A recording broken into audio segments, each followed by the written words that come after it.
अस्सलामुअलैकुम।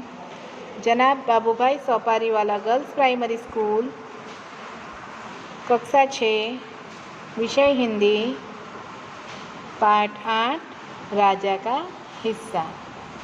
बच्चों, आज हम नया पाठ सीखेंगे। इस पाठ में राजा भोज की बात बताई गई है। राजा भोज जो होते हैं वो धारा नगरी के राजा थे। वे विद्या प्रेमी थे। विद्वानों और गुणीजनों का वे सम्मान करते थे और वे बड़े प्रजावत्सल थे। आदर्श राजा जो होते हैं वो हमेशा अपनी प्रजा की भलाई में लगा रहता है। वह स्वयं राज्य में घूमता है और लोगों से मिलता है। प्रजा के दुख दूर करके उनके लिए वह सदा तैयार रहता है। इसी तरह राजा भोज भी ऐसे ही आदर्श राजा थे। इस पाठ में उनके प्रजा प्रेम का एक प्रसंग दिखाया गया है। तो चलो बच्चे, हम पहले शुरुआत करेंगे। हम देखेंगे नए शब्द।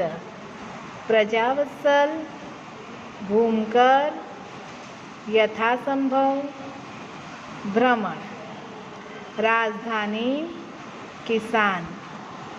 आगे देखें, अत्याचार, बेल, प्रभावित, लगन, थकावट, दिक्कत, प्रसन्न,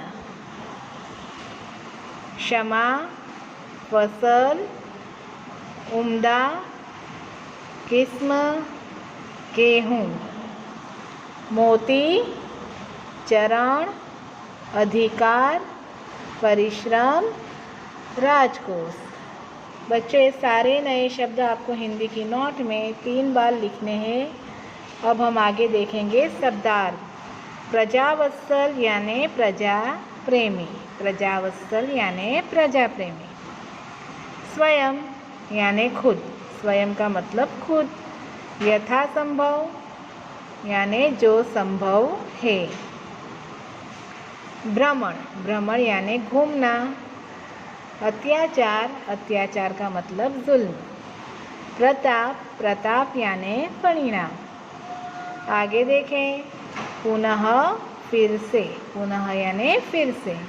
थकावट यानी थकना। कमज़ोर, कमज़ोर यानी निर्बल, अशक्त। दिक्कत, दिक्कत का मतलब होता है बाधा, परेशानी। उम्दा किस्म मतलब उत्तम प्रकार। राजकोष मतलब राजा का खजाना। ये सारे शब्दार्थ आपको आपकी हिंदी की नोट में 2-3 बार लिखने हैं। आगे हम देखें, लगन, प्रेम या रुचि। प्रभावित होना यानी आएगा असर पड़ना। प्रभावित होना, असर पड़ना। वजह, वजह यानी कारण। वजह का मतलब राज़ी होना यानी प्रसन्न होना। राज़ी होना, प्रसन्न होना। शर्मिंदा, शर्मिंदा यानी लज्जित। शर्मिंदा का मतलब होता है लज्जित। क्षमा, क्षमा यानी माफ़ी। हिस्सा, हिस्सा यानी भाग। आगे हम देखें मुहावरे। पता होना यानी मालूम होना। आश्चर्य का ठिकाना न रहना यानी बहुत आश्चर्य होना। बच्चे, मुहावरे भी आपको हिंदी की नोट में 3 बार लिखने हैं। आगे अब हम देखेंगे पाठ की समझ। चलो बच्चे, शुरुआत करें। राजा भोज बड़े प्रजावत्सल थे। प्रजावत्सल यानी प्रजा प्रेमी। राजा भोज कौन थे? प्रजा प्रेमी थे। वे स्वयं राज्य में घूम घूम कर प्रजा की कठिनाइयों को देखा करते थे और उन्हें यथासंभव दूर किया करते थे। यथासंभव यानी जहाँ तक संभव हो। राजा क्या करते थे कि खुद घूमते थे प्रजा के अंदर और जितनी भी कठिनाइयाँ होती थी उन्हें वह दूर करते थे। एक दिन राजा अपनी रानी के साथ रथ पर सवार होकर राज्य का भ्रमण कर रहे थे। एक दिन क्या हुआ, राजा जो थे अपनी रानी के साथ रथ पर सवार होकर राज्य का भ्रमण कर रहे थे। राज्य में वो घूम रहे थे। वे राजधानी से बहुत दूर निकल आए। वो क्या करा उन्होंने? राजधानी से वो दूर निकल चुके थे। उन्होंने देखा कि एक खेत में एक किसान हल जोत रहा है, मगर उसके हल में एक ही बैल है। दूसरे बैल के स्थान पर उसकी स्त्री हल खींच रही है। उन्होंने क्या देखा कि एक किसान जो हल जोत रहा था, लेकिन उसके हल में एक ही बैल था और उसकी दूसरे बैल की जगह पे कौन थी? उसकी स्त्री जो थी वो हल खींच रही थी। राजा भोज ने ये सब देखा और राजा भोज ने क्या कहा? रथ रोका और किसान के पास जाकर कहा, भले आदमी, तुम यह क्या अत्याचार कर रहे हो? राजा भोज ने क्या करा? रथ रोककर किसान से कहा कि भाई, तुम ये क्या अत्याचार कर रहे हो? भला कहीं स्त्री को भी हल में जोता जाता है? राजा भोज ने क्या प्रश्न पूछा कि कहीं स्त्री को भी ऐसे हल में जोता जाता है? बच्चों, यहाँ पर चित्र दिख रहा है जो आप देख सकते हो कि यहाँ पर एक बैल की जगह पर किसान की पत्नी जो है वो हल जोत रही है। यह सारी घटना कौन देखते हैं? राजा भोज। और यहाँ पर वह रथ रुकाकर किसान से बात करते हैं। अब किसान उनसे क्या कहता है? मेरा एक बैल मर गया है, दूसरा बैल खरीदने के लिए मेरे पास धन नहीं है। धन यानी पैसा। किसान ने कहा, मेरा एक बैल मर गया और दूसरा बैल खरीदने के लिए मेरे पास पैसे नहीं है। अगर खेत न जुता तो मैं खाऊंगा क्या? अगर खेत न जुतूंगा तो मैं क्या खाऊंगा? कहकर किसान पुनः अपने कार्य में लग गया। पुनः मतलब फिर से। इतना कहकर किसान फिर से अपना काम करने लगा। उसे पता था कि उसे बात करने वाला कौन है। उसे कुछ भी नहीं पता था कि जो उसके साथ बात कर रहा है वो कौन है? राजा भोज, जो किसान को नहीं पता था। राजा ने कहा, अरे भाई ज़रा तो सुनो। राजा ने क्या कहा? ज़रा सुनो तो। जो अब किसान क्या कहता है? जो कहना है मेरे साथ चलते चलते कहो, मेरा काम क्यों रोकते हो? किसान ने क्या कहा? जो कहना है मेरे साथ चलते चलते कहो, मेरा काम ना रोको। अब राजा भोज उसके साथ चलने लगे। अपने काम के प्रति किसान की लगन देखकर राजा भोज बहुत प्रभावित हुए। क्या देखा राजा भोज ने? कि किसान को अपने काम के प्रति कितना लगाव है, इसीलिए राजा भोज खुश हुए। भले आदमी, इस प्रकार तुम्हारी पत्नी थक जाए और थकावट की वजह से कोई दूसरा कार्य भी नहीं कर सकेगी। क्या बोले राजा भोज? कि इस प्रकार तो तुम्हारी पत्नी थक जाएगी और दूसरा कार्य भी नहीं कर सकेगी। किसान बोला, तो फिर तुम ही बताओ मैं क्या करूं? राजा ने क्या कहा? तुम मेरे साथ चलो, मैं अपना एक बैल तुम्हें दे देता हूँ, मगर इतनी देर मुझे काम रोकना पड़ेगा, तुम ही बैल ला दो। किसान बोला। राजा भोज ने क्या कहा? कि मैं अपना एक बैल तुम्हें दे देता हूँ, लेकिन किसान ने क्या कहा? इतनी देर तो मुझे काम रोकना पड़ेगा, तुम ही बैल ले आओ। अच्छा, ऐसा करो, तुम अपनी पत्नी को रथ के पास भेज दो, वो मेरी पत्नी से बैल ले आएगी, तब तक मैं तुम्हारा हल में जोतूंगा। राजा ने क्या कहा? कि तुम अपनी पत्नी को भेज दो, उसकी जगह पर मैं बैल की जगह ले लूँगा और हल में जोतूंगा। किसान इस बात पर अब राज़ी हो गया। राजा भोज हल में जुत गए और किसान की पत्नी जो थी वो रथ के पास चली गई।